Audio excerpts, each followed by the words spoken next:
Hello friends, मैं आपका दोस्त और एडुकेटर शिव पूजन सिंह आपका अपने यूट्यूब चैनल कॉम्पिटिटिव जोन में आपको बहुत बहुत स्वागत करता हूं। RRB group D top 25 GK GS की सीरीज चल रही है और इसका ये सेट 5 है। इसके पहले ही बहुत सारे mock test RRB group D के लिए मैंने दिया है, तो वो सारे जा करके आप देखेंगे। इस चैनल पे सबका प्लेलिस्ट बना करके डाला हुआ ऑलरेडी, तो आप जा करके वहाँ से सब चीज़ों को देखेंगे और पढ़ेंगे, है ना। ये वाला लोगो आप देख ही रहे हैं। उचित मार्गदर्शन, धैर्य और लगातार परिश्रम करने की क्षमता जो है वो बनाएगी आपको सफल, और यही इस चैनल की विशेषता। आप ये भी जानते हैं कि मैंने थंबनेल पे लिखा है कि आपको उचित मार्गदर्शन वही दे सकते हैं जो कहीं ना कहीं सेलेक्टेड हों, और यही वो वजह है कि इस चैनल के माध्यम से आप पढ़ेंगे तो आपको सफलता के लिए जो आवश्यक तत्व है वो प्रोवाइड करवाए जाते हैं। यहाँ से रिसर्च बेस्ड चीज़ें आपको यहाँ से प्रोवाइड करवाई जाती हैं। इससे पहले कि हम इस सेशन की शुरुआत करें, आप इस चैनल को सब्सक्राइब करें, लाइक करें और अपने फ्रेंड्स तक शेयर करें ताकि उनको भी यहाँ से पढ़ने का मौका मिले। ओके, अपने क्वेरीज को कमेंट्स बॉक्स में जरूर लिखें और ये भी बताएं कि how much you have scored, आपने कितना स्कोर किया है। ओके, तो आइए बिना देर किए हुए फटाफट शुरू करते हैं इस क्लास को। भारत में परमाणु ऊर्जा का उपयोग निम्न में से किस क्षेत्र में नहीं किया जाता है? तो विद्युत उत्पादन में करते हैं, चिकित्सा में करते हैं, कृषि में करते हैं, परंतु प्रत्यक्ष युद्ध, डायरेक्ट वारफेयर में जो है वो उपयोग हम नहीं करते हैं परमाणु ऊर्जा का भारत में, है ना। पैंडोरा बॉक्स और यही एक्सप्लेनेशन आपको बहुत कुछ प्रोवाइड करवाता है यहाँ से। भारत परमाणु ऊर्जा का उपयोग केवल शांतिपूर्ण उद्देश्यों जैसे कि बिजली, चिकित्सा, कृषि एवं अनुसंधान के लिए करता है। तो ये व्याख्या तो आप देख ही रहे हैं यहाँ से। परमाणु ऊर्जा को वैकल्पिक ऊर्जा स्रोत क्यों माना जाता है? क्यों माना जाता है? क्योंकि कोयले का विकल्प होने के कारण भविष्य में हो सकता है कि कोयले खत्म हो जाए, क्योंकि उनका सीमित मात्रा में जो है वो भंडार है पूरे विश्व में। तो जब ये खत्म हो जाएंगे तो परमाणु ऊर्जा जो है वो वैकल्पिक रूप से काम करेगा। तो ये आप देख ही रहे हैं, परमाणु ऊर्जा जीवाश्म ईंधनों का विकल्प है और कार्बन उत्सर्जन भी कम करती है। तो भविष्य की ऊर्जा जो है वो इसे हम कह सकते हैं। भारत में परमाणु ऊर्जा उत्पादन का स्वामित्व किसके पास है? Ownership of nuclear power generation in India lies with home, और ये है केंद्र सरकार के पास, है ना। सेंट्रल गवर्नमेंट के पास परमाणु ऊर्जा उत्पादन का स्वामित्व भारत में है ना। भारत में परमाणु ऊर्जा पूर्णतः केंद्र सरकार के नियंत्रण में है। ओके, सरदार सरोवर बांध किस नदी पर स्थित है और इसका संबंध किस परियोजना से है? अच्छा, तो नर्मदा नदी पर है और सरदार सरोवर परियोजना और नर्मदा घाटी वैली परियोजना से संबंधित है ये बांध, सरदार सरोवर बांध। वैसे इसके बैकग्राउंड को देखिए क्या कहता है। सरदार सरोवर बांध गुजरात में नर्मदा नदी पर स्थित नर्मदा घाटी परियोजना का एक महत्वपूर्ण बांध। इस परियोजना में क्या क्या है, ये वाला क्वेश्चन बार बार दोहराया जाता है। कौन कौन से लाभान्वित है इसमें? गुजरात, राजस्थान, मध्य प्रदेश और महाराष्ट्र, 4 स्टेट इससे लाभान्वित हो रहे हैं सरदार सरोवर परियोजना से। गुजरात, राजस्थान, मध्य प्रदेश और महाराष्ट्र सिंचाई और पेयजल और बिजली के लिए इसका उपयोग करते हैं। यह बांध पर्यावरण और विस्थापन को लेकर कई बार परीक्षा में चर्चा का विषय भी रहा है, तो इसे भी आप देख लें। भारत का सबसे पुराना बहुउद्देशीय बांध कौन सा है? यह है मेट्टूर बांध, दक्षिण भारत, है ना। कहाँ पे है ये देखिए, थोड़ा सा इसके बैकग्राउंड में जाइए। मेट्टूर बांध तमिलनाडु में कावेरी नदी पर स्थित, कौन सी नदी? कावेरी नदी, है ना। इसे 1934 में पूरा किया गया था। भारत के सबसे पुराने बड़े बहुउद्देशीय बांधों में से एक ये है। दक्षिण भारत की कृषि व्यवस्था की रीढ़ इसे माना जाता है।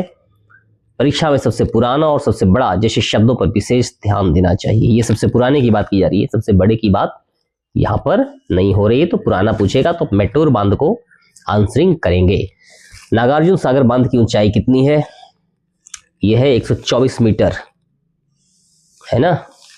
ये भी दक्षिण भारत का एक बांध। और नागार्जुन सागर बांध की ऊंचाई 124 मीटर। यह बांध तेलंगाना राज्य में कृष्णा नदी पर स्थित है। ये नदी को याद रखेंगे, नागार्जुन सागर, तेलंगाना स्टेट एंड कृष्णा नदी। इसका उद्देश्य सिंचाई करना, बिजली उत्पादन और बाढ़ नियंत्रण। इसका जलाशय आसपास के कृषि क्षेत्रों के लिए जीवनदायिनी है। तो कृष्णा नदी के बारे में इतने सारे फैक्ट्स आपने देखा। मणिपुरी नृत्य किस विषय पर आधारित होता है? और ये कृष्ण रासलीला पर आधारित है। मणिपुरी का जो लोक नृत्य है, मणिपुर का प्रसिद्ध नृत्य रासलीला से सीधे जुड़ा है, जिसमें राधा कृष्ण की भक्ति व्यक्त होती है। यह बहुत सॉफ्ट, धीमी गति और गोलाकार घूमने वाला, गोल गोल कर घूम कर करने वाला नृत्य है। ओके, भांगड़ा नृत्य किस अवसर पर किया जाता है? और फसल की कटाई पर भांगड़ा नृत्य किया जाता है और पंजाब स्टेट से रिलेटेड है। भांगड़ा पंजाब का ऊर्जावान लोक नृत्य, जिसे वैशाखी के समय फसल की कटाई पर किया जाता है। ढोल की ताल इसके केंद्र में रहती है। ग्रामीण संस्कृति और वीरता का प्रमुख प्रतीक माना जाता है। कालबेलिया नृत्य किस समुदाय से संबंधित है? और निश्चित तौर पे नाम से ही विदित है, कालबेलिया जनजाति, कालबेलिया ट्राइब, राजस्थान। और कालबेलिया नृत्य इसी समुदाय और इस राजस्थान स्टेट से रिलेटेड। ओके, कालबेलिया नृत्य, राजस्थान की कालबेलिया सांप पकड़ने वाली एक जाति है। देखिए यहाँ से भी क्वेश्चन राइज हो रहा है। सांप पकड़ने वाली जनजाति द्वारा किया जाता है। इसकी चाल और मुद्राएं सांप की लहराती चाल जैसी होती है। तो कालबेलिया के बारे में ये फैक्ट्स एग्जामिनेशन में पूछे जा सकते हैं। माउंट किलिमंजारो किस देश में स्थित है? And the right answer is Tanzania. Mount Kilimanjaro is situated in Tanzania. Okay, Kilimanjaro जो है वो अफ्रीका का सबसे ऊंचा पर्वत। इसकी ऊंचाई 5895 मीटर 5895 मीटर है। ये एक ज्वालामुखी पर्वत है। वर्तमान में जो है वो इसकी ज्वालामुखी निष्क्रिय है, निष्क्रिय ज्वालामुखी पर्वत है। ओके, बरमुडा त्रिभुज किस महासागर में है? एंड अटलांटिक महासागर। बरमुडा ट्रायंगल की बात आती है तो कुछ अलग सी फीलिंग्स आती है लोगों को, है ना। बहुत सारे जहाज वगैरह यहाँ से लापता हो गए हैं। आज भी वैज्ञानिकों में और विश्व के लोगों में एक कौतूहल का एक विषय बना हुआ है। बरमुडा त्रिभुज अमेरिका, बरमुडा और अमेरिका, बरमुडा और प्यूर्टो रिको के बीच स्थित रहस्यमयी क्षेत्र है। यहाँ कई जहाज और विमान लापता हो चुके हैं, है ना। इस पर भी रिसर्च बाकी है, पता नहीं चला कुछ। सबसे अधिक ज्वालामुखी किस देश में है? अच्छा, right answer Indonesia. Okay, Indonesia ring of fire का मुख्य भाग है, जहां 130 से प्लस सक्रिय ज्वालामुखी हैं। इसे विश्व का वोल्केनिक कैपिटल भी कहा जाता है। तो इंडोनेशिया को आप याद रखेंगे। दुनिया का सबसे शुष्क मरुस्थल कौन सा है? Which is the driest desert on earth? और यह है आटाकामा, आटाकामा का मरुस्थल, है ना। ओके, आटाकामा जो है वो चिली जो एक देश है उत्तरी अमेरिका का, कई स्थानों पर सालों तक जो है वो यहाँ वर्षा नहीं होती।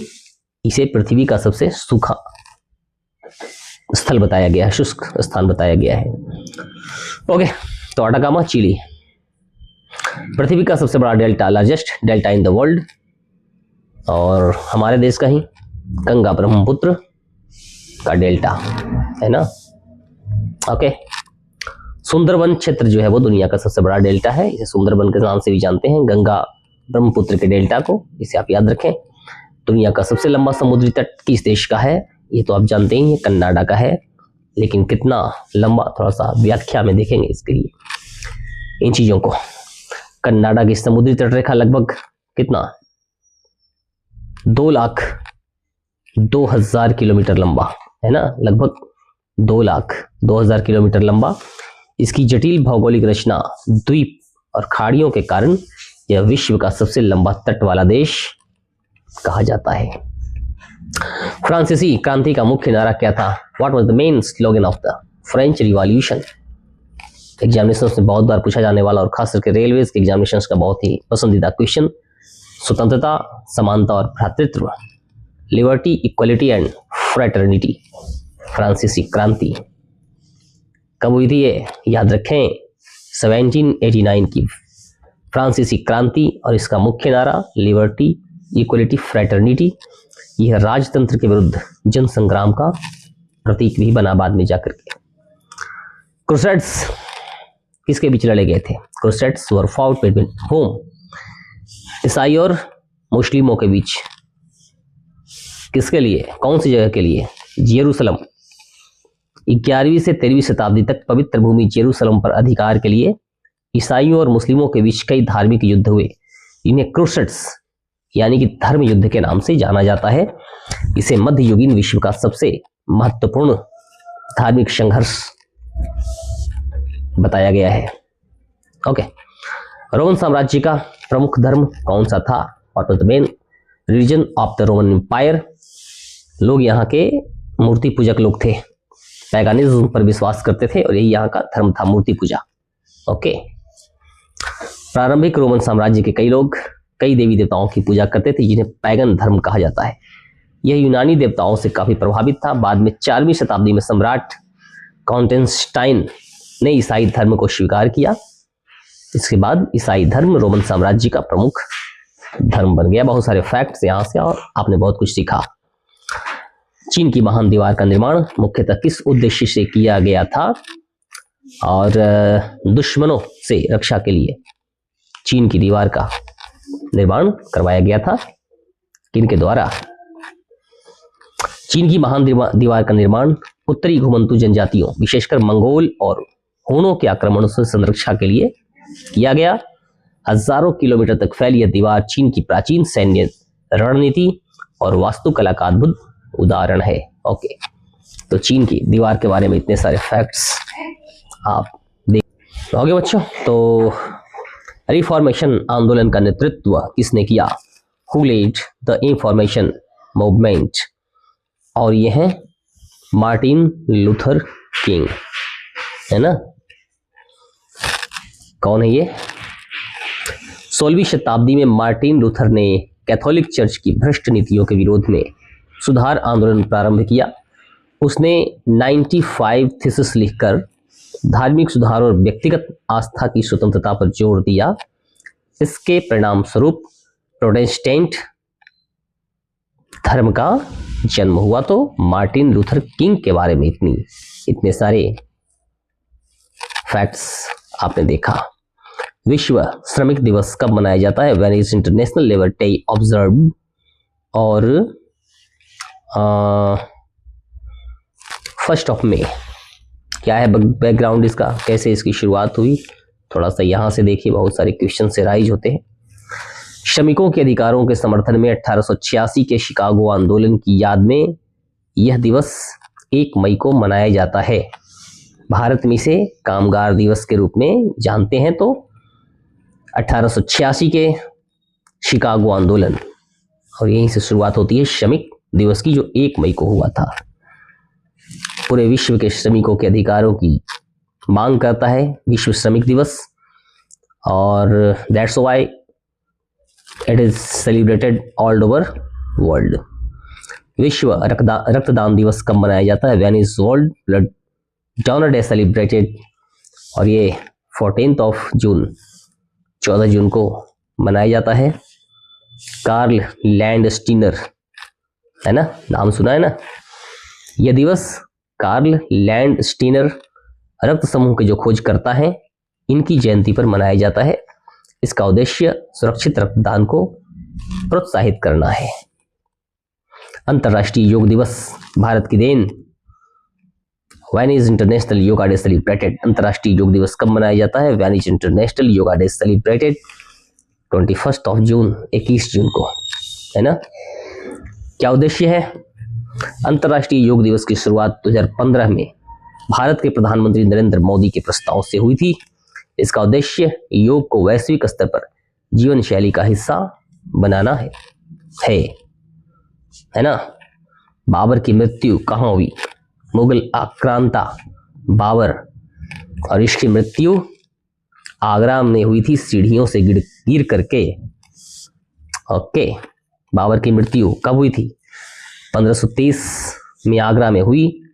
बाद में इसकी इच्छा थी कि उसका शव जो है वो काबुल में ले जाकर के दफनाया जाए, क्योंकि उधर ही का था ना, तो काबुल में जो है वो इसलिए जाकर दफना दिया गया। उसकी मृत्यु के बाद उसका पुत्र हुमायूं मुगल सिंहासन पर बैठा, और आगे की कहानी आप जानते ही हैं, है ना। तो 1530 में बाबर की मृत्यु, आगरा में सीढ़ियों से गिर करके, और शव को जो है वो काबुल में ले जाकर के दफनाया जाना। उसके बाद उसके पुत्र हुमायूं मुगल सिंहासन पर बैठा। नेक्स्ट, शेरशाह सूरी ने कौन सी प्रसिद्ध सड़क बनवाई थी? Grand trunk road, GT road. मूलतः ये जीटी रोड जो है वो सम्राट अशोक की देन है। सम्राट अशोक के समय में उन्हीं के द्वारा ग्रैंड ट्रंक जीटी रोड का निर्माण करवाया गया था। बाद में इसका पुनरुद्धार, यानी किस तरह से कह सकते हैं कि रिकंस्ट्रक्शन शेरशाह सूरी के द्वारा करवाया गया। कुछ पुस्तकों में ऐसी ही मान्यता आई है। ओके, शेरशाह सूरी 1540 से 45 5 वर्षों का शासनकाल में ग्रैंड ट्रंक जीटी रोड का निर्माण कराया, जो पटना से पेशावर तक फैली हुई थी। पटना नहीं, ये पटना यहाँ पे रॉन्ग है। ये कहाँ से कहाँ तक फैली हुई है? ये ना वेस्ट बंगाल। कहाँ? वेस्ट बंगाल के एक गांव है सोनार गांव, है ना, सोनार विलेज, ऐसे उसे सोनार गांव ही कहते हैं। ओके, तो वेस्ट बंगाल का सोनार विलेज, सोनार गांव, सोनार गांव से लेकर के पेशावर तक फैला हुआ जीटी रोड, इसका निर्माण इसने करवाया। उसने सड़कों के किनारे सराएं लगाई, एन्स बनवाए, छोटे छोटे जो होटल्स होते हैं वो, कुएं और पेड़ लगवाएं ताकि यात्रियों को सुविधा हो। उसके शासन में प्रशासनिक व्यवस्था बहुत कुशल थी। उसने और क्या करवाया? रुपया नामक चांदी का सिक्का भी जारी करवाया। तो ये सारी उपलब्धियां हैं शेरशाह सूरी की। ओके, तो फ्रेंड्स, क्या देखा आपने? 25 क्वेश्चंस और व्याख्याओं के साथ लगभग इनकी संख्या बढ़कर के हो जाती है 80 से 100, क्योंकि 4-5 जो हिडन फैक्ट्स छिपे होते हैं मेरी व्याख्याओं में, और यही इस चैनल के माध्यम से जुड़ करके पढ़ने का सबसे बड़ा फायदा आप बच्चों को मिलता है ना। तो once again I would like to make you understand, कभी हार मत मानना, जिंदगी में आगे बढ़ते रहना है। एक छोटी सी चिड़िया अपने पंखों को पसार करके बहुत दूर दूर तक आसमान में उड़ती है, और कभी न थकती है न हारती है। जब वो थकने लगती है तो पुनः अपने घोंसले में आकर के आराम करती है, और फिर से अगले दिन की तैयारी के लिए उड़ती है और दाना को चुगने के लिए दूर दूर तक जाती है। तो जब छोटे से जीव जंतु इस तरह से अपनी व्यवस्था स्वयं कर रहे हैं, तो हम तो मानो है फ्रेंड्स, बहुत कुछ कर सकते हैं। तो बस अपनी ज़िंदगी में आगे बढ़ते रहिए, पढ़ते रहिए चैनल के माध्यम से जुड़ करके, और एक लंबी कारवां हम बनाएंगे। आने वाले दिनों में बहुत कुछ करेंगे। ओके, तो ठीक है। वंस अगेन मैं आपको ये बताना चाहता हूं कि अगर अभी तक आपने इस चैनल को सब्सक्राइब नहीं किया है तो आप इसे सब्सक्राइब करेंगे, लाइक करेंगे, शेयर करेंगे अपने फ्रेंड्स तक इसे, उन्हें भी बताएंगे इस चैनल के बारे में। बेल आइकन को दबा करके रखेंगे, और यहाँ से जो नोटिफिकेशंस मिलेंगे वो आपको पहले मिलेंगे, बिल्कुल, क्योंकि आपने बेल आइकन को दबा करके रखा है। चलिए मिलते हैं अपनी अगली क्लास में, तब तक के लिए आप अपना ख्याल रखें। जय हिंद, जय भारत।